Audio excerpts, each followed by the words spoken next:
পর্যন্ত মুসলমানরা পায়ে নিয়ে এসেছে।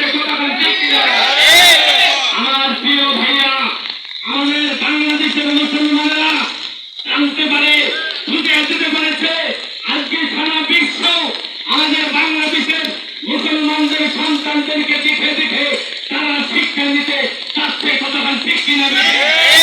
কিন্তু এই মুহূর্তে আমাদের বাংলাদেশটা শান্তিময় বাংলাদেশ।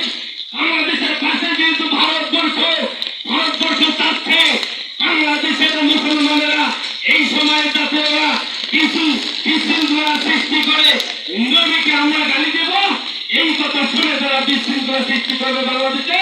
আর তার ফুটে বিশ্ব দরবারে দেখিয়ে আমি মোদী আমাদের তৎকালীন সরকার হাসিনা সহ তারা বুদ্ধি করতে কথা ঠিক কিনা?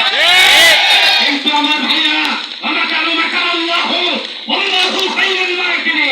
ইসলামের বিরুদ্ধে, নবীর বিরুদ্ধে তারাই লড়ছে, তারাই ধ্বংস হয়ে গেছে।